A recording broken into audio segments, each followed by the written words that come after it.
Hola, soy Sofía. El día que mi tía Isabel me bloqueó la entrada a la casa de mi abuela, con una sonrisa triunfante, y me dijo, ya lo hemos repartido todo. Por algo no fuiste invitada. Sentí como el mundo se desmoronaba bajo mis pies.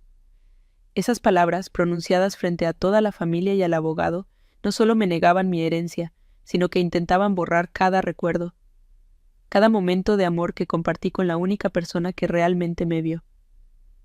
Fue la humillación definitiva, el golpe final en una vida de sentirme invisible. ¿Alguna vez te han hecho sentir como un extraño en tu propia familia, justo en el momento en que más necesitabas pertenecer? Antes de que te cuente la expresión de mi tía cuando el abogado de mi abuela, el señor Morales, finalmente abrió ese sobre sellado, déjame un comentario diciéndome desde dónde me estás viendo y suscríbete al canal. Créeme, no querrás perderte el silencio que se apoderó de esa habitación cuando la verdad salió a la luz. Todo había comenzado apenas una semana después del funeral. Recibí una llamada fría y breve del señor Morales, el abogado de toda la vida de mi abuela. Me informó, con un tono que denotaba cierta sorpresa, que la lectura del testamento se realizaría esa misma tarde en la casa de Coral Gables. Me extrañó que no me hubieran avisado mis tíos, pero la ingenuidad todavía me hacía buscar excusas para su comportamiento. Conduje desde mi modesto apartamento en Kendall, sintiendo un nudo en la garganta, no por la expectativa de una herencia, sino por la necesidad de sentirme cerca de ella una última vez en ese lugar sagrado. Al llegar, vi los autos de lujo de mis tíos estacionados afuera. Toqué el timbre y fue mi tía Isabel quien abrió. Su rostro, en lugar de mostrar sorpresa o bienvenida, se endureció en una máscara de desdén. Detrás de ella mi tío Ricardo la observaba, con los brazos cruzados, como un guardián de un tesoro que no me pertenecía. La humillación fue pública, calculada. No solo estaban ellos dos, sino también mis primos, quienes me miraban con una mezcla de lástima y superioridad. El señor Morales, un hombre de unos 60 años, de pie en el vestíbulo con su maletín, me dirigió una mirada que no pude descifrar del todo, pero que parecía contener una pizca de profesionalismo apenado. Las palabras de mi tía resonaron en el silencio del porche, cada sílaba diseñada para herir, para dejar claro que yo no era parte de ese círculo, que mi dolor y mi conexión con mi abuela no tenían valor. Sentí como las mejillas se me encendían, pero en lugar de las lágrimas que ellos esperaban, una extraña calma helada comenzó a invadirme. El dolor agudo se transformó en una determinación fría, una claridad que nunca antes había sentido. No iba a huir, no les daría esa satisfacción.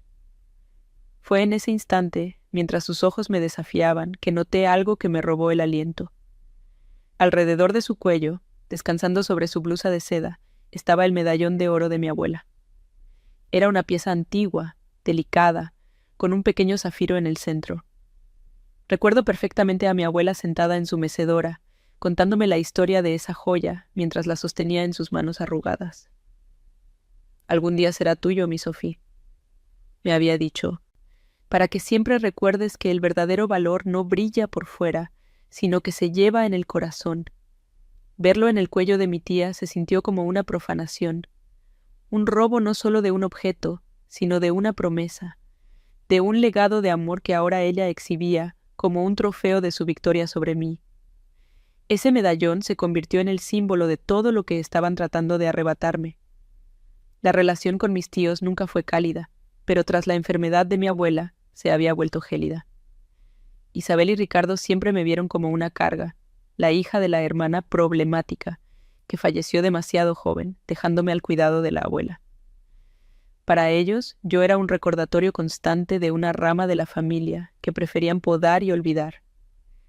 Mientras mi abuela vivió, su amor incondicional fue mi escudo. Ella era mi hogar, mi confidente, la que celebraba mis pequeños logros en la universidad y me animaba a seguir mi pasión por la historia del arte, algo que mis tíos consideraban una pérdida de tiempo y dinero. Ahora, sin ella, yo era simplemente un obstáculo, una pieza suelta en su perfectamente calculado plan para asegurarse el patrimonio familiar, valorado en varios millones de dólares. Su desprecio no era nuevo, pero su crueldad sí había alcanzado un nuevo nivel. Desde el porche, mi mirada se desvió más allá de sus figuras imponentes y se adentró en la casa. La casa de Coral Gables. No era solo una propiedad de lujo con vistas al jardín tropical. Era el mapa de mi infancia. Podía ver el salón donde mi abuela y yo pasábamos horas leyendo, el aroma de sus galletas de jengibre que parecía flotar aún en el aire, el piano en la esquina donde me enseñó mis primeras notas. Ellos veían metros cuadrados, un activo financiero, una oportunidad. Yo veía el último santuario de mis recuerdos, un lugar que ya estaban vaciando no solo de muebles, sino de alma. La prisa con la que habían empezado a desmantelar su vida, incluso antes de que el luto se asentara, era la prueba más clara de su codicia. Querían borrarla a ella, y de paso, a mí. Fue entonces cuando mi mirada se cruzó de nuevo con la del señor Morales. Él permanecía en silencio, observando la escena con una impasibilidad profesional. Pero en sus ojos vi algo más. No era lástima, sino una especie de evaluación, de respeto contenido. Él había sido el abogado y confidente de mi abuela durante más de 30 años. Conocía sus secretos, sus deseos, su corazón. Mientras mi tía continuaba con su discurso sobre cómo ciertas personas no tenían derecho a estar allí, el abogado dio un paso sutil hacia adelante, aclarando su garganta. Fue un gesto mínimo, pero cambió la dinámica de poder en el umbral.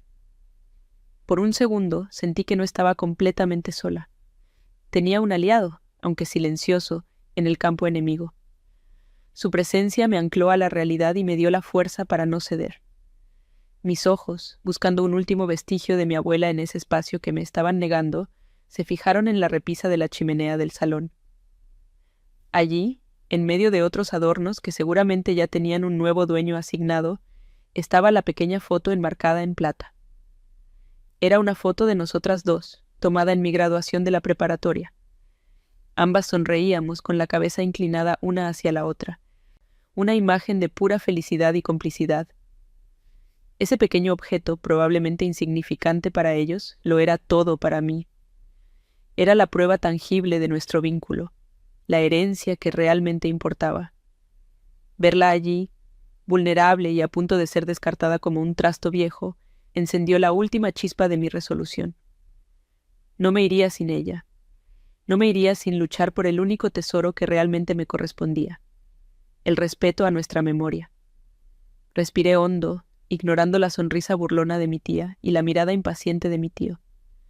Levanté la barbilla y, con una voz que sonó mucho más firme de lo que me sentía por dentro, dije: «No me voy a ir a ninguna parte. El señor Morales me citó aquí y tengo todo el derecho de estar presente para escuchar la última voluntad de mi abuela». Mi voz no tembló, no había súplica en ella, solo una declaración de hechos. El rostro de Isabel se contrajo en una mueca de incredulidad y furia.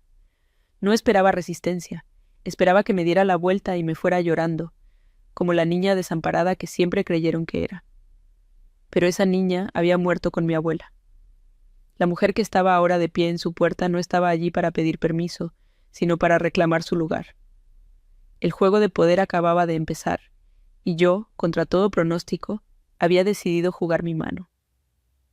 La respuesta de mi tía no fue verbal, sino una risa corta y despectiva, un sonido que cortó el aire tenso de la tarde en Coral Gables.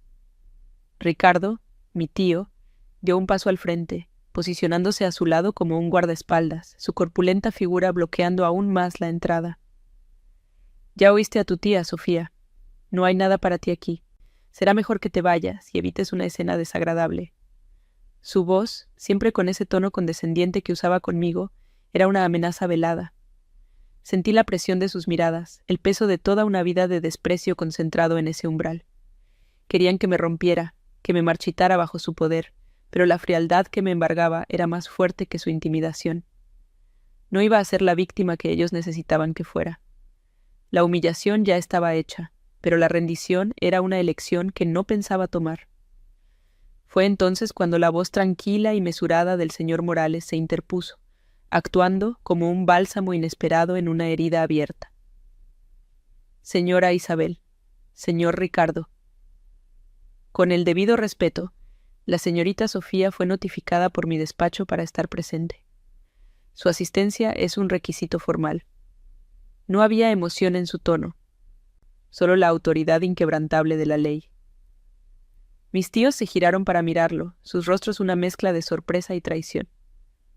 No contaban con que el abogado, a quien consideraban un simple ejecutor de sus deseos, me defendiera. La sonrisa de Isabel se desvaneció, reemplazada por una línea dura y delgada. Por primera vez, su control absoluto sobre la situación se vio desafiado, no por mí, sino por el protocolo que tanto valoraban. El abogado no era mi aliado emocional, pero en ese momento se convirtió en el guardián de un procedimiento justo, y eso era todo lo que necesitaba. Forzada a ceder, mi tía Isabel me lanzó una mirada cargada de veneno antes de hacerse a un lado, pero lo hizo con un gesto de desdén supremo. «Como quieras. Pasa», dijo, su voz un siseo, agitando la mano como si le diera paso a una empleada del servicio. Al cruzar el umbral, sentí como si estuviera entrando en territorio enemigo. El aire dentro de la casa era pesado, cargado con la tensión de su resentimiento.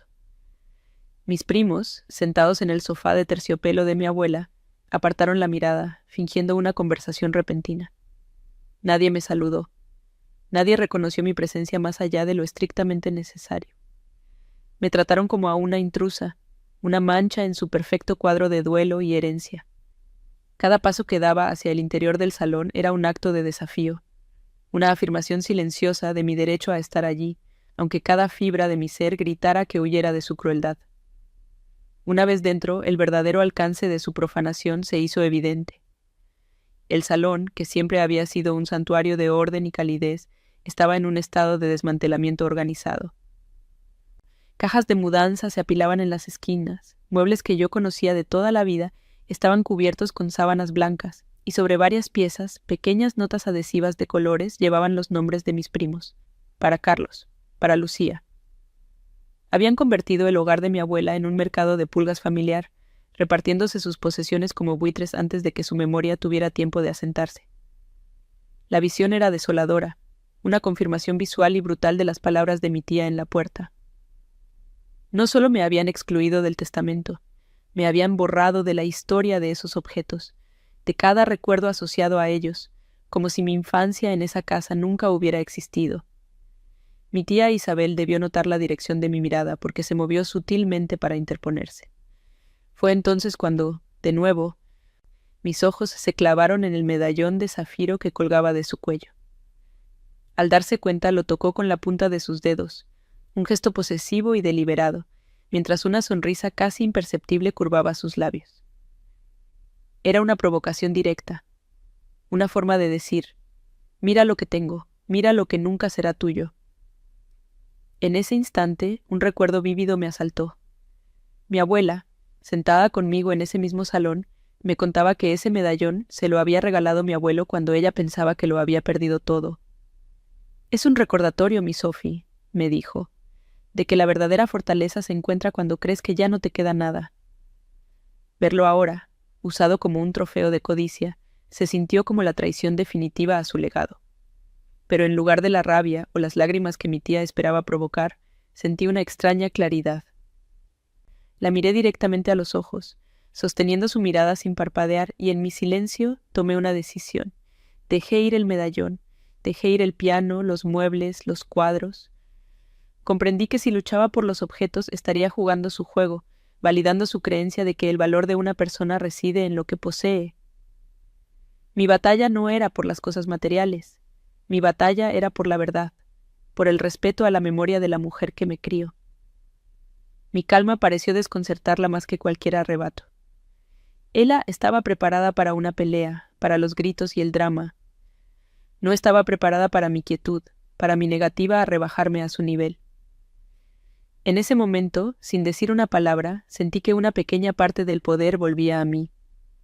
Mi tío Ricardo, quizás sintiendo el cambio en la dinámica, intentó reafirmar su dominio. Se aclaró la garganta ruidosamente y comenzó a hablar sobre sus planes para la propiedad, dirigiéndose al abogado pero asegurándose de que yo lo escuchara. «Ya hemos contactado a un agente de bienes raíces de primer nivel en Coral Gables, Morales.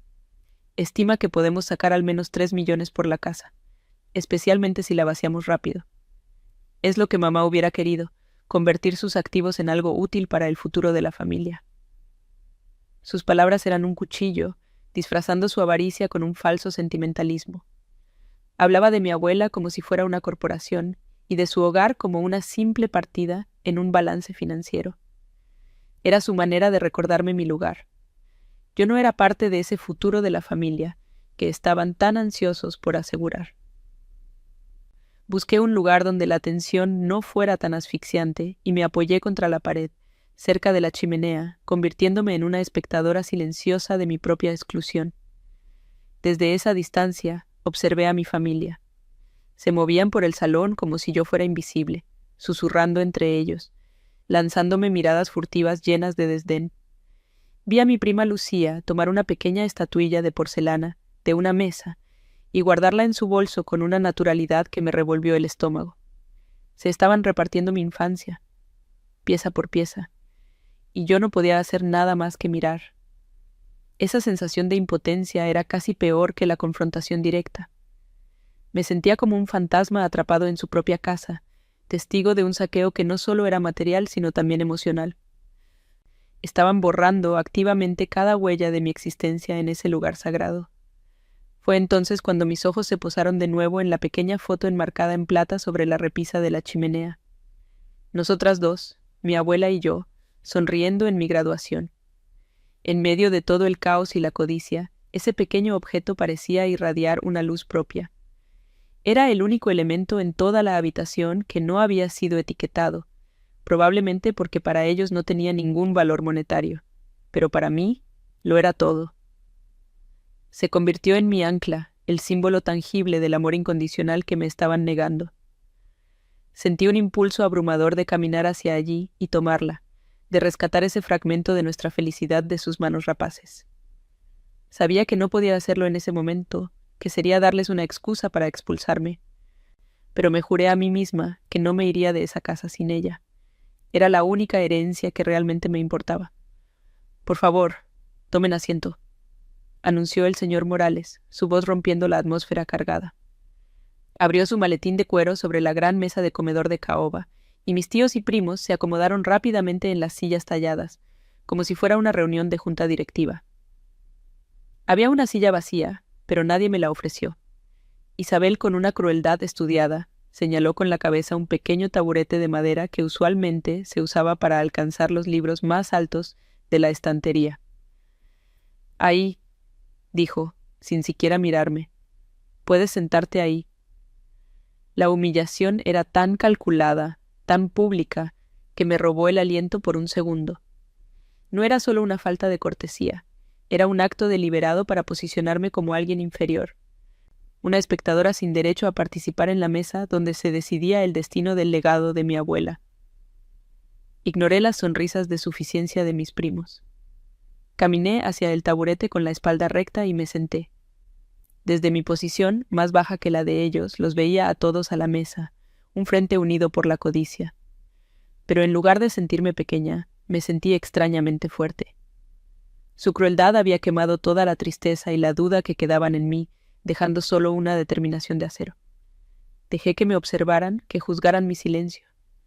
No sabían que cada humillación estaba forjando una armadura a mi alrededor. La injusticia había llegado a su punto máximo.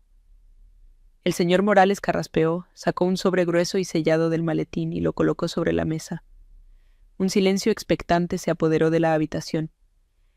La función estaba a punto de comenzar y yo, desde mi humilde asiento, tenía la extraña certeza de que el acto final les reservaba una sorpresa.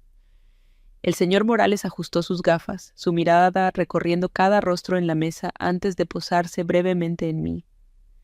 El silencio en el salón era tan denso que podía sentirlo presionar contra mis tímpanos, un zumbido sordo que amplificaba el sonido de mi propia respiración. Mis tíos se inclinaron hacia adelante, sus cuerpos tensos por la anticipación. Isabel tenía una sonrisa contenida, la de alguien que ya sabe que ha ganado el juego y solo espera la coronación oficial. Ricardo, a su lado, tamborileaba los dedos sobre la superficie pulida de la mesa, un gesto de impaciencia que delataba su ansiedad por terminar con el trámite y empezar a contar sus ganancias. Desde mi humilde taburete, yo era una mera formalidad.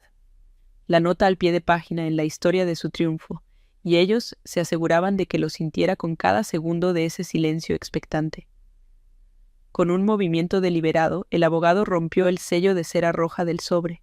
El crujido del papel grueso al rasgarse fue el único sonido en la habitación. Un sonido que pareció anunciar el fin de una era y el comienzo de otra. Extrajo un fajo de páginas mecanografiadas, unidas por un broche de metal. El testamento de mi abuela. Sentí un nudo en el estómago, no por la esperanza de recibir algo, sino por el dolor de ver su última voluntad convertida en un espectáculo para alimentar la codicia de mi familia.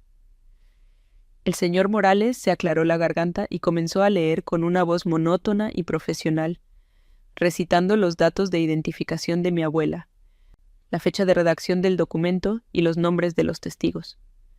Cada palabra era un paso más hacia el veredicto que, según mis tíos, ya estaba decidido. Yo solo cerré los ojos por un instante, tratando de invocar el recuerdo de la voz cálida de mi abuela en lugar de la fría lectura legal. Mientras leía las cláusulas iniciales, las típicas disposiciones sobre el pago de deudas y gastos funerarios, la expresión de mi tía Isabel era de pura suficiencia. Asentía con la cabeza a cada punto, como si ella misma lo hubiera dictado. Mis primos intercambiaban miradas de complicidad, ya planeando en silencio cómo gastarían su parte de la fortuna. Para ellos, esto no era sobre el legado de una matriarca, sino sobre la liquidación de sus activos. Me observaban de reojo, sus miradas una mezcla de lástima y desprecio, como si mi mera presencia fuera una molestia, un recordatorio incómodo de que no todo en su linaje era tan perfecto y pulcro como pretendían. Me mantuve inmóvil, mi rostro una máscara de calma que no reflejaba la tormenta que se agitaba en mi interior. Mi único objetivo era sobrevivir a esa humillación con la cabeza en alto. Por ella. Por mi abuela. Justo cuando el abogado estaba a punto de llegar a la sección principal, la de la distribución de los bienes, se detuvo. Hizo una pausa, levantó la vista de los papeles y miró a todos los presentes. Luego, para sorpresa de todos, volvió a meter la mano en el maletín y sacó un segundo sobre, mucho más pequeño y de un color marfil, sellado con un simple trozo de cinta adhesiva. Antes de continuar con la lectura del testamento principal, dijo, su tono ahora ligeramente menos formal. Debo informarles que la señora Elena dejó una carta personal, con instrucciones muy específicas de que fuera entregada a su nieta, Sofía, para ser leída en privado después de esta reunión. Colocó el pequeño sobre la mesa, con mi nombre escrito en la elegante caligrafía de mi abuela. Un silencio atónito se apoderó de la habitación. No era parte del guión. La sonrisa de mi tía Isabel se congeló en su rostro. Sus ojos se entrecerraron pasando del sobre a mí, y luego al abogado, buscando una explicación. ¿Una carta? ¿Qué clase de carta? Todo lo relevante debería estar en el testamento. ¿Es legalmente vinculante? Preguntó, su voz afilada, incapaz de ocultar su desconfianza. El cambio en su semblante fue inmediato. La confianza absoluta había sido reemplazada por una sombra de incertidumbre. Mi tío Ricardo dejó de tamborilear los dedos y frunció el ceño. Morales, esto es irregular. Mamá no era de sentimentalismos. ¿De qué se trata esto? La aparición de ese pequeño sobre había introducido un elemento inesperado, una variable que no habían considerado en sus cálculos. Por primera vez desde que llegué, sentí una diminuta grieta en la muralla de su arrogancia. Su control perfecto sobre la situación se había visto, aunque fuera mínimamente, desafiado. El señor Morales los miró por encima de sus gafas con una paciencia infinita. Sus instrucciones fueron explícitas, señor Ricardo. La carta no forma parte de la disposición patrimonial, es un asunto personal. Mi deber es cumplir con todos los deseos de mi clienta, tanto los legales como los personales. Su tono era inamovible, dejando claro que no habría debate al respecto. Luego, tomó el pequeño sobre, se levantó de su silla, caminó los pocos pasos que nos separaban y, en un gesto que pareció cargado de un significado silencioso, me lo entregó directamente en las manos. No lo dejó en la mesa junto a los demás. Me lo dio a mí. Al sentir el papel entre mis dedos, una corriente eléctrica me recorrió. Era algo tangible, un último mensaje de ella solo para mí. un secreto entre nosotras dos al que ellos no tendrían acceso. El ambiente en el salón cambió por completo. La atmósfera de celebración anticipada se disipó, reemplazada por una tensión palpable y recelosa. Mis tíos y primos ya no me ignoraban. Ahora me miraban fijamente, sus ojos tratando de adivinar el contenido de la carta que sostenía en mi regazo. Se había convertido en un objeto de sospecha, un posible caballo de Troya en su victoria asegurada. Mi tía Isabel carraspeó, intentando recuperar la compostura. Bueno, un recuerdo sentimental. ¡Qué tierno!, dijo con un sarcasmo que no lograba ocultar su nerviosismo. Continuemos con lo importante, Morales, el tiempo es dinero. Su intento de minimizar el momento fue tan evidente que solo sirvió para subrayar su inquietud. Sabía, tan bien como yo, que mi abuela no hacía nada sin un propósito. Esa carta significaba algo, y la incertidumbre la estaba carcomiendo. Mientras ellos volvían a centrar su atención en el abogado, yo miraba la caligrafía de mi abuela en el sobre. Para mi Sophie. Tan simple, tan íntimo. Era su letra, un poco temblorosa al final de su vida, pero inconfundible. En ese instante, todo lo demás en la habitación se desvaneció. El medallón en el cuello de mi tía, las etiquetas en los muebles, sus miradas hostiles. Todo perdió su poder sobre mí. Tenía en mis manos la verdadera herencia, la prueba irrefutable de que nuestro vínculo era lo último en lo que ella pensó. No me importaba lo que dijera el testamento. Ya había recibido lo más valioso. Una paz profunda me inundó, una sensación de validación que ninguna cantidad de dinero podría comprar. Apreté la carta con suavidad, sintiendo su presencia, su amor, y supe que podría soportar cualquier cosa que viniera a continuación. El señor Morales, aparentemente ajeno a la guerra silenciosa que se libraba, volvió a su asiento y retomó la lectura. Su voz llenó de nuevo el silencio, pero esta vez todos escuchaban de una manera diferente. La seguridad se había evaporado, reemplazada por una ansiedad apenas disimulada. Recitó las cláusulas que legaban pequeñas sumas de dinero a la iglesia local y a una organización benéfica de animales, gestos que mis tíos aprobaron con asentimientos impacientes, ansiosos por llegar al núcleo del asunto. Yo seguía sentada en mi taburete, pero ya no me sentía pequeña ni humillada. La carta en mi regazo era mi trono invisible, un recordatorio de que mi valor no dependía de su aprobación ni de su generosidad. Estaba allí como la nieta amada de Helena, y eso era lo único que importaba. Finalmente, el abogado llegó a la parte crucial. Levantó la vista del documento una vez más, y su mirada se detuvo primero en Isabel y Ricardo, evaluando su expectación febril. Luego, sus ojos se encontraron con los míos, y por una fracción de segundo vi algo en ellos que no era ni lástima ni profesionalismo. Era una especie de respeto solemne, como si estuviera a punto de ejecutar una orden que cambiaría el curso de nuestras vidas para siempre. Y ahora, dijo, su voz resonando con una nueva gravedad, procedemos a la disposición principal del patrimonio, que incluye la propiedad de Coral Gables, las acciones, las cuentas de ahorro y todos los bienes personales restantes. Hizo una pausa dramática, y en ese instante el mundo entero pareció contener la respiración. El rostro de mi tía estaba a punto de estallar de triunfo, esperando escuchar su nombre. Y entonces, continuó el señor Morales, su voz cortando el silencio como un bisturí, con respecto a la totalidad de mis bienes, incluyendo la propiedad raíz ubicada en Coral Gables, el portafolio de acciones, los contenidos de todas mis cuentas bancarias y de inversión, y todos mis efectos personales, sin excepción, se los lego a una sola persona. Hizo una pausa que duró una eternidad. Mi tía Isabel se inclinó aún más, su rostro una máscara de triunfo codicioso, sus labios entreabiertos, listos para saborear la victoria. «Se los lego», repitió el abogado, bajando la vista al papel y luego levantándola para mirarme directamente a mi única y amada nieta, Sofía. El nombre flotó en el aire, una bomba silenciosa que detonó en la quietud del salón.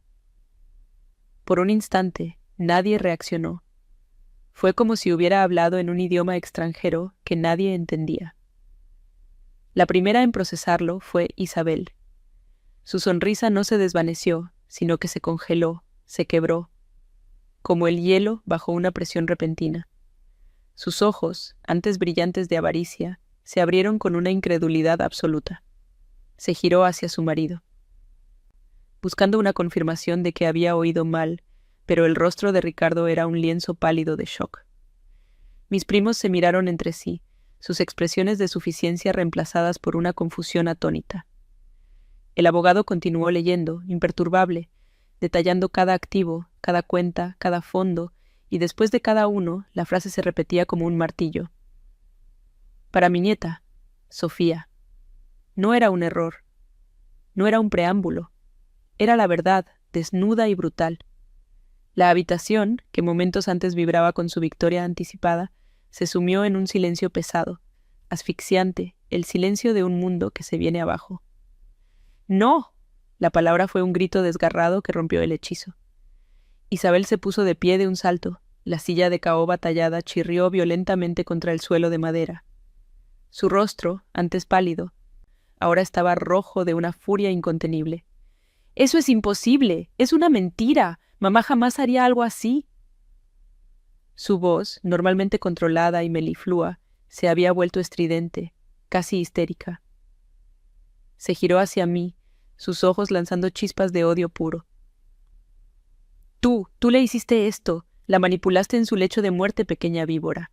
La envenenaste contra nosotros, su verdadera familia.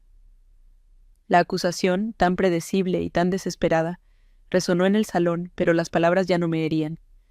Eran el ruido de una bestia herida, acorralada por una verdad que no podía aceptar. Desde mi taburete, la observé sin parpadear, sintiendo una calma gélida ante su tormenta. Mi tío Ricardo se levantó también, más lento pero no menos amenazante. Su corpulenta figura se interpuso entre su esposa y el abogado. «Morales, esto es un fraude», dijo con una voz grave y contenida, aunque un temblor en su mano delataba su rabia. «Ese testamento no es válido. Mi madre no estaba en su sano juicio cuando lo firmó. Lo impugnaremos. Le aseguro que esto no se sostendrá en ninguna corte. Tenemos testigos, médicos. La destrozaremos en los tribunales». La amenaza era clara. Estaban dispuestos a arrastrar el nombre de mi abuela por el lodo, a pintar a la mujer que me crío como una anciana senil, todo con tal de no perder el control de su fortuna. Estaban declarando la guerra, no solo a mí, sino a la memoria de su propia madre. Su codicia no conocía límites, ni siquiera el del respeto por los muertos. El señor Morales, sin embargo, no se inmutó. Su calma era un muro de granito contra el que sus amenazas se estrellaban sin efecto. Con una lentitud exasperante, se ajustó las gafas y metió la mano en su maletín una vez más. Sacó otro documento, una sola hoja, y la deslizó sobre la mesa pulida hacia mi tío. Su madre anticipó esta exacta reacción, señor Ricardo, dijo con una voz tranquila pero firme. Por eso, una semana antes de firmar el testamento, solicitó una evaluación psiquiátrica completa. Este es el informe del doctor Alemán, uno de los neurólogos más respetados de Florida. Declara, sin lugar a dudas, que su madre se encontraba en un estado de completa lucidez y capacidad mental. Tomó todas las precauciones. El papel quedó allí, entre ellos, un testimonio silencioso e irrefutable de la inteligencia y la previsión de mi abuela. Había jugado al ajedrez mientras ellos jugaban a las damas, anticipando cada uno de sus movimientos. El golpe fue devastador.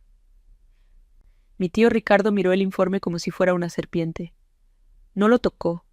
Su rostro se descompuso, la furia reemplazada por una derrota lívida. Se desplomó en su silla, sin aliento. Pero Isabel no se rindió.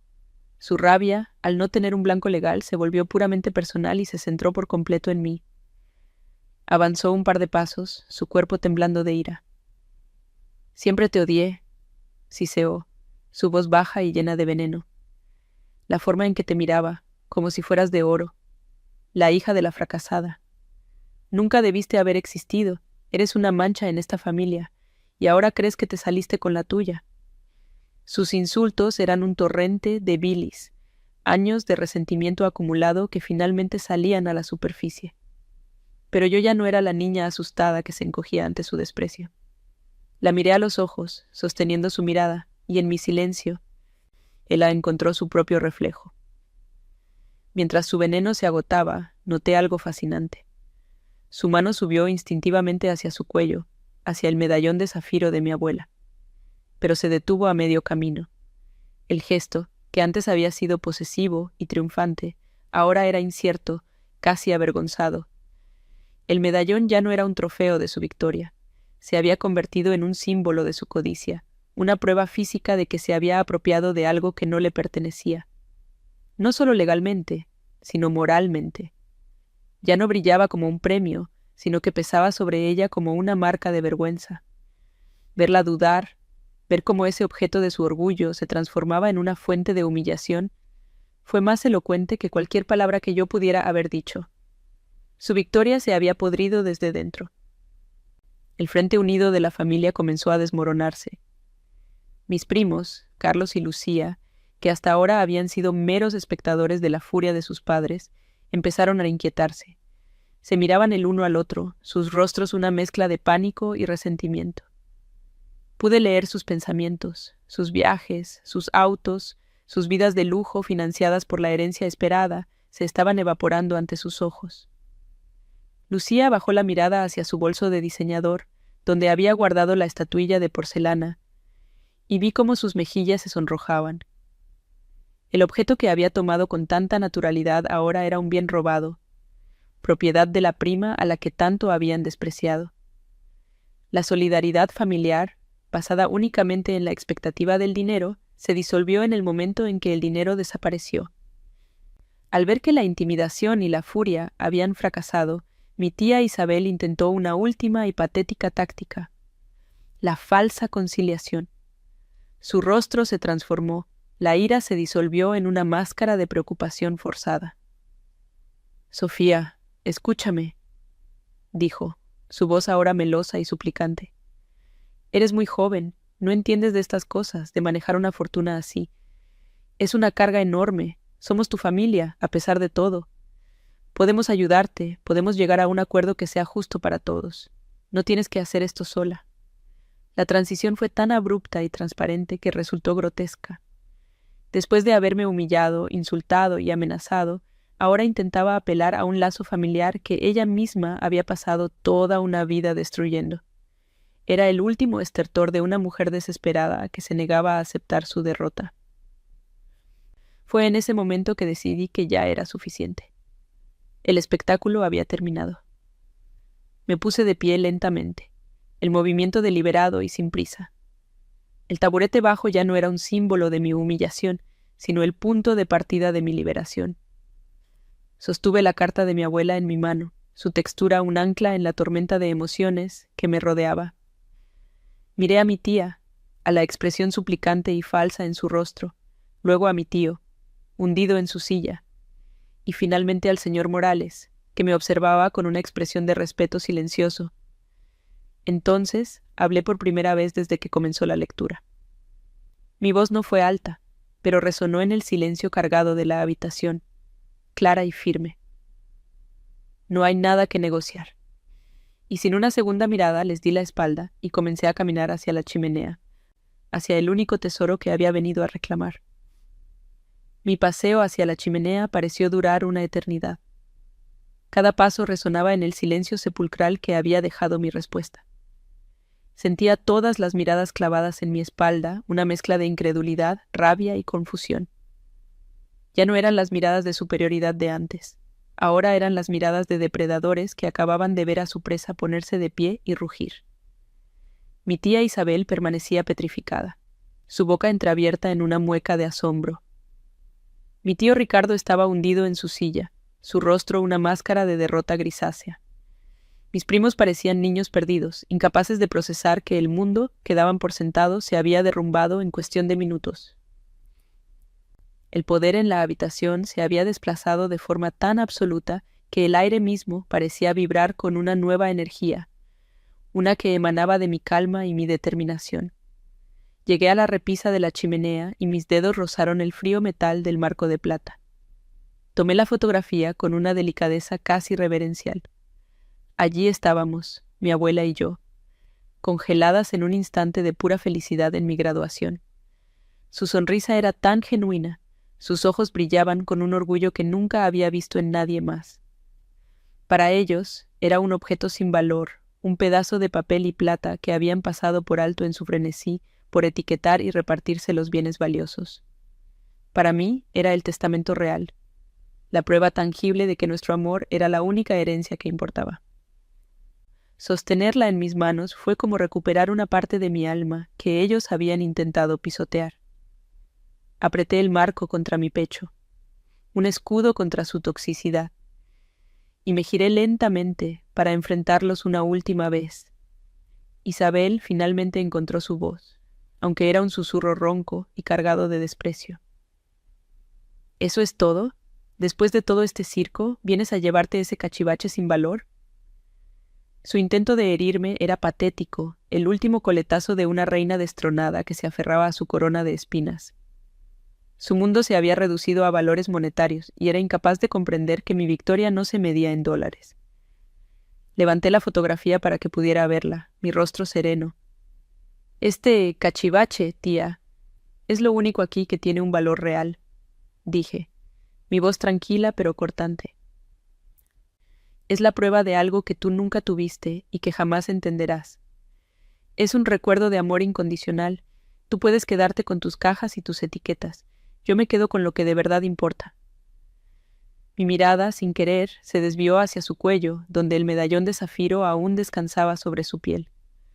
La joya, que antes había exhibido como un trofeo, ahora parecía una mancha, un recordatorio brillante de su codicia expuesta. Ella siguió mi mirada y su mano voló hacia él, un gesto instintivo de protección, pero sus dedos apenas lo rozaron antes de retroceder como si quemara. En ese momento sentí una oleada de algo que no era triunfo, sino una profunda y triste claridad. «Quédatelo», le dije suavemente, y el impacto de mis palabras fue más fuerte que cualquier grito. «Te lo regalo. A ti te hace más falta. Quizás, si lo miras cada día, te recuerde todo lo que perdiste hoy. Y no me refiero a la casa ni al dinero. Me refiero a tu humanidad». Esa fue la estocada final. La máscara de furia de mi tía Isabel se resquebrajó, y por debajo emergió algo mucho más frágil y desolador. La humillación absoluta. Un sollozo ahogado escapó de sus labios. Sus manos temblorosas se aferraron al medallón y, con un tirón violento, rompió la delicada cadena de oro. La joya cayó sobre la mesa de caoba con un ruido sordo y metálico que resonó en el silencio. No gritó, no me insultó más. Simplemente se quedó allí, mirando el objeto roto, el símbolo de su derrota, mientras las lágrimas silenciosas comenzaban a trazar surcos en su maquillaje perfecto. El gran trofeo de su victoria se había convertido en una simple pieza de metal y piedra, tan vacía y fría como el futuro que acababa de labrarse. Su soberbia se había hecho añicos junto con esa cadena. Mi tío Ricardo, al ver a su esposa desmoronarse, no mostró compasión, solo una ira fría y resignada. Su mirada se encontró con la mía, y por un segundo vi en sus ojos el abismo de su fracaso. No había odio, solo el vacío de un hombre que había apostado todo al caballo equivocado y lo había perdido todo. Se levantó pesadamente, caminó hacia su esposa y la tomó del brazo, no con delicadeza, sino con la brusquedad de quien recoge un objeto roto. «Vámonos, Isabel. No hay nada más que hacer aquí», murmuró, su voz desprovista de toda emoción. No intentó una última apelación. No lanzó una última amenaza. La batalla había terminado, y él lo sabía. Su única preocupación ahora era salir de esa habitación, escapar del escenario de su humillación pública y definitiva. Mis primos, Carlos y Lucía, eran estatuas de pánico silencioso. Lucía apretaba su bolso de marca como si fuera un salvavidas, consciente de la pequeña estatuilla de porcelana robada que llevaba dentro. Su rostro, normalmente bronceado y radiante, estaba pálido y demacrado. Carlos no podía mirarme. Sus ojos se fijaban en un punto vacío en la pared, probablemente viendo cómo sus planes de un nuevo auto deportivo y un verano en Europa se disolvían en el aire. La solidaridad familiar que habían mostrado, esa fachada de unidad contra la intrusa, se había evaporado. Ahora solo eran individuos aislados, cada uno atrapado en la ruina de sus propias expectativas egoístas. Su silencio era más elocuente que cualquier palabra. Era el sonido de la codicia enfrentándose a sus consecuencias. Fue entonces cuando el señor Morales, que había permanecido como un observador ecuánime de todo el drama, se puso de pie, devolviendo un aire de formalidad a la escena. Recogió los documentos de la mesa, incluido el informe psiquiátrico y el testamento, y los guardó metódicamente en su maletín de cuero. «Señores», dijo, dirigiéndose a mis tíos con un tono profesional pero inflexible, «mi trabajo aquí ha concluido. Como albacea, procederé a iniciar los trámites para la transferencia de todos los bienes a nombre de la señorita Sofía. Les ruego que desalojen esta propiedad en un plazo de 48 horas. Cualquier objeto personal que deseen retirar deberá ser aprobado previamente por la nueva propietaria». Cada palabra era un clavo en el ataúd de sus esperanzas, haciendo la transferencia de poder innegable y oficial. Con la fotografía en una mano y la carta de mi abuela en la otra, caminé hacia la puerta. Mi espalda estaba recta, mi cabeza en alto. No sentía euforia, sino una inmensa y abrumadora sensación de paz, como si un peso que había llevado toda mi vida finalmente se hubiera levantado de mis hombros. Pasé junto a mi tía, que seguía llorando en silencio, y junto a mi tío, cuyo rostro era una máscara de piedra. No me miraron. Para ellos, en ese momento, yo había vuelto a ser invisible, pero esta vez era una invisibilidad poderosa, la de alguien que ya no necesitaba su reconocimiento para existir. Crucé el umbral de esa casa, el mismo umbral donde horas antes había sido tan cruelmente humillada, y sentí el aire fresco de la tarde en mi rostro como una bienvenida a mi nueva vida. Antes de cerrar la puerta, me detuve y eché un último vistazo. No los miré a ellos, acurrucados en su miseria. Miré el salón, los muebles cubiertos, las cajas apiladas. Vi el piano en la esquina y la mecedora junto a la ventana. Ya no era un campo de batalla, sino un santuario esperando ser sanado. Era la casa de mi abuela, y ahora era mi responsabilidad llenarla de nuevo, no con muebles caros, sino con el amor y el arte que ella tanto valoraba. Sentí su presencia a mi lado, una aprobación silenciosa.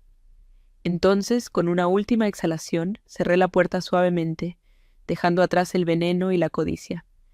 El clic de la cerradura fue el sonido más dulce que jamás había oído, el punto final de un capítulo doloroso y el comienzo de mi verdadera historia. Al otro lado de la puerta, sola en el porche, abrí la carta que mi abuela me había dejado. Sus palabras, escritas con una caligrafía temblorosa pero firme, parecían hablarme directamente al corazón. «Mi querida Sophie», comenzaba, «si estás leyendo esto, es porque la verdad finalmente ha salido a la luz. Perdóname por el espectáculo que sabía que tendrías que soportar, pero era la única manera de que entendieras tu propia fuerza. Esta casa, este dinero, no son tu herencia. Son solo herramientas. Tu verdadera herencia es el amor que compartimos, tu talento y tu corazón bondadoso. Usa estas herramientas para construir algo hermoso, algo que honre la memoria no de lo que tuvimos, sino de lo que creímos. Que el arte y la bondad pueden cambiar el mundo. Te querré siempre». Las lágrimas que finalmente brotaron no eran de dolor, sino de una gratitud inmensa. Mi abuela no me había dejado una fortuna, me había dejado un propósito. Me quedé en el porche durante lo que pareció una hora, aunque probablemente solo fueron unos minutos, con la carta de mi abuela en una mano y la fotografía en la otra. El sol de la tarde de Miami comenzaba a descender, tiñendo el cielo de tonos anaranjados y púrpuras. No volví a mi pequeño apartamento en Kendall esa noche. En su lugar, usé la llave de repuesto que mi abuela siempre me dijo que guardara, la que escondía debajo de una maceta de orquídeas, y entré en la casa. Mi casa. El silencio era abrumador, pero ya no era un silencio hostil. Era un lienzo en blanco. Pasé la noche en el viejo sofá del salón, envuelta en una manta que todavía olía a ella, sin sentirme como una heredera millonaria, sino como una guardiana de recuerdos que finalmente había vuelto a su puesto. Al día siguiente, mi primera llamada fue al señor Morales. Le informé de mi decisión de quedarme en la casa y le pedí que gestionara la salida de mis tíos. No quería verlos, no quería otra confrontación. Le pedí que les transmitiera que podían llevarse todos sus efectos personales, pero que un inventario profesional verificaría que no se llevaran nada que perteneciera al patrimonio de mi abuela. Establecí un límite, no por venganza, sino por autopreservación. Era la primera vez en mi vida que ponía una barrera firme e inquebrantable entre ellos y yo. El abogado, con su habitual profesionalismo, simplemente respondió: «Considere lo hecho, señorita Sofía, me encargaré personalmente». Su voz, por primera vez, tenía un matiz de cálido respeto que iba más allá de la relación cliente-abogado. No estuve presente cuando se fueron. Regresé a la casa justo después de que el plazo de 48 horas hubiera expirado. Un camión de mudanzas de tamaño mediano se alejaba por la calle arbolada de Coral Gables. A través de la ventana de mi auto vi a mi tía Isabel subir al asiento del copiloto de su lujoso sedán. Su rostro estaba hinchado, desprovisto de maquillaje, y no llevaba ninguna joya, ni siquiera el medallón. Parecía más vieja, más pequeña, despojada no solo de una herencia, sino de la arrogancia que la había sostenido toda su vida.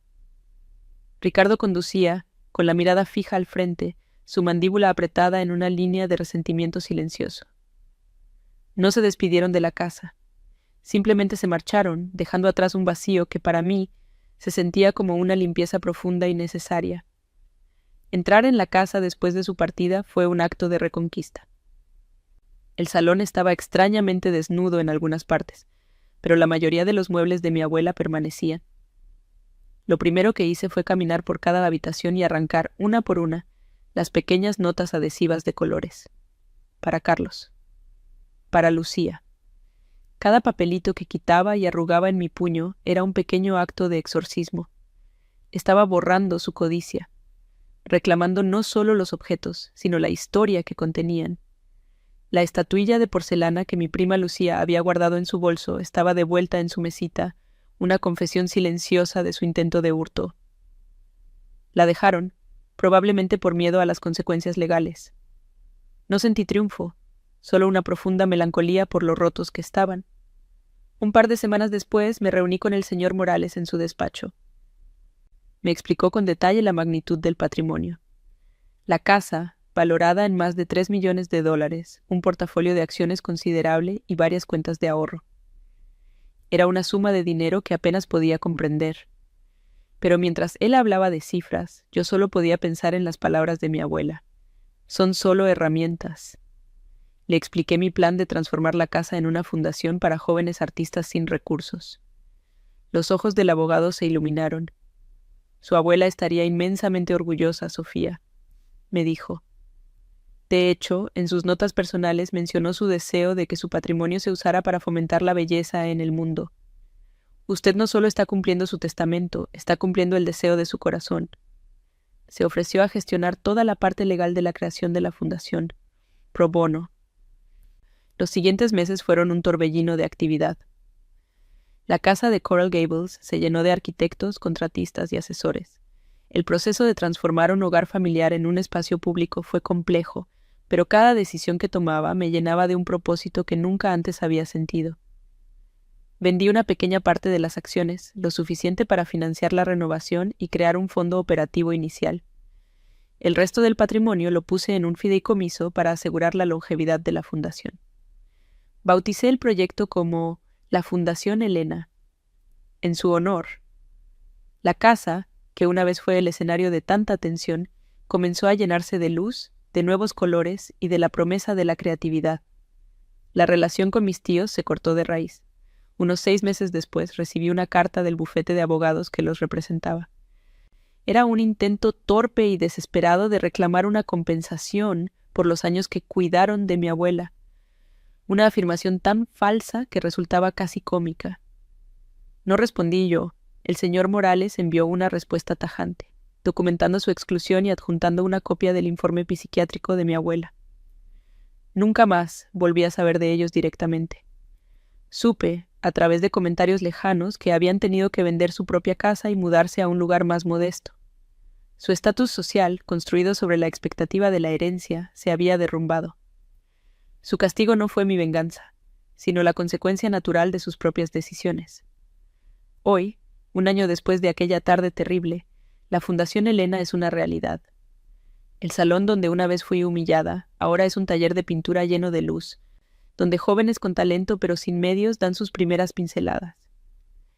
El piano de mi abuela es utilizado por un prodigioso estudiante de música. La casa está más viva que nunca. Yo no vivo allí. Me mudé a un pequeño estudio cercano para mantener la separación entre mi vida y mi trabajo. Mi rol es el de directora, y paso mis días rodeada de arte y de la energía vibrante de la nueva generación. Encontré una nueva familia, una elegida, formada por los artistas, los mentores y los voluntarios que creen en nuestra misión. A veces, al final del día, cuando todos se han ido, camino por los pasillos de la fundación. En la pared principal del vestíbulo, donde antes colgaba un retrato formal de mis abuelos, ahora cuelga la pequeña foto enmarcada en plata de mi graduación. Es el corazón de todo el lugar. La miro y no siento el dolor de la pérdida, sino la calidez de su legado. No heredé una fortuna para gastar, sino una misión para cumplir. Y en el silencio de la casa transformada, entiendo que la verdadera herencia de mi abuela no fue lo que me dejó, sino en quien me ayudó a convertirme. Una mujer que encontró su valor no en lo que poseía, sino en lo que podía construir para los demás. Al final, esta historia nunca se trató de una casa en Coral Gables ni de una cuenta bancaria. Se trató de una batalla silenciosa por el derecho a existir en la memoria de alguien, por el derecho a que mi amor y mi dolor fueran vistos como válidos. La verdadera herencia que mi abuela me dejó no estaba escrita en un testamento legal, sino en la fortaleza que me obligó a encontrar dentro de mí misma. Aprendí que el patrimonio más valioso no es el que se puede contar, sino el que se lleva en el corazón. Los recuerdos, las lecciones y el amor incondicional que nadie, por más poderoso que se crea, puede arrebatarte.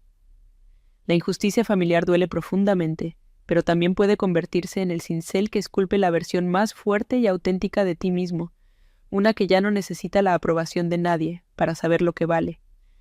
Aquellas palabras en la puerta, por algo no fuiste invitada, fueron la gota que derramó el vaso, pero también fueron un regalo disfrazado de veneno.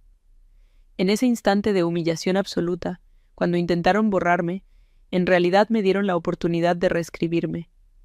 Me obligaron a dejar de buscar mi reflejo en sus ojos llenos de desprecio y a encontrarlo en mi propia determinación.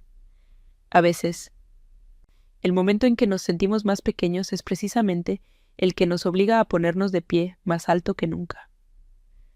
La mayor crueldad que me infligieron se convirtió, irónicamente, en el catalizador de mi liberación. Me empujaron a un abismo, sin saber que en el fondo no había una caída, sino el suelo firme sobre el que construiría mi nueva vida, una vida en mis propios términos. La lección del medallón de zafiro frente a la pequeña fotografía enmarcada es algo que llevaré conmigo para siempre. Mi tía se aferró a un objeto de valor monetario, creyendo que poseerlo le daba poder, pero al final se convirtió en un símbolo de su propia miseria, un recordatorio constante de su codicia y su derrota. Yo, en cambio, elegí un objeto sin valor comercial, pero que contenía todo el universo de mi relación con mi abuela. Aprendí que nos convertimos en aquello que atesoramos. Si atesoras el dinero y el estatus, tu vida se vuelve tan vacía como una caja fuerte llena de cosas que no pueden amarte de vuelta. Si atesoras el amor y los recuerdos, construyes una riqueza interior que nadie puede embargar ni devaluar. La justicia, cuando finalmente llegó, no fue un grito de venganza, sino una verdad tranquila pronunciada en una habitación silenciosa. El abogado no levantó la voz. Simplemente leyó las palabras de mi abuela, y esas palabras fueron suficientes para desmantelar un imperio de arrogancia y mentiras. El silencio que siguió fue más poderoso que cualquier acusación. Era el sonido de su mundo desmoronándose, el eco de su propia vacuidad. Descubrí que la verdadera fuerza no reside en devolver el golpe, sino en mantenerse firme en tu verdad y dejar que las consecuencias de las acciones de los demás recaigan sobre ellos. A veces, el acto más poderoso es simplemente permanecer en calma y observar cómo la injusticia se ahoga en su propio veneno. Honrar a alguien que amamos no significa convertir su hogar en un museo o aferrarse al pasado. La mejor manera de mantener viva la memoria de mi abuela no era vivir de su fortuna, sino invertirla en el futuro, en la belleza y en la creatividad que ella tanto valoraba. Al transformar su casa en la Fundación Helena, su legado dejó de ser una colección de objetos y se convirtió en una fuerza viva, en una oportunidad para otros. Entendí que el amor verdadero no se posee, se comparte. La herencia no es un punto final, es una semilla. Lo que hacemos con esa semilla, cómo la cultivamos para que dé frutos para los demás, es lo que define el verdadero valor de lo que hemos recibido. Sé que muchos de ustedes, de una forma u otra, han sentido lo que yo sentí. La invisibilidad, el dolor de ser juzgado o excluido por tu propia familia, la sensación de que tu valor es constantemente cuestionado. Lo que quiero decirles es esto: su valor no lo dictan aquellos que se niegan a verlo. No está en su aprobación, en su herencia o en su aceptación. Está en su capacidad para soportar la tormenta, para encontrar la dignidad en la humillación y para construir algo hermoso a partir de los escombros que otros dejaron atrás. No dejen que la amargura de otros defina la historia de su vida. Ustedes son los únicos autores de su final. ¿Alguna vez has descubierto tu mayor fortaleza en tu momento más oscuro?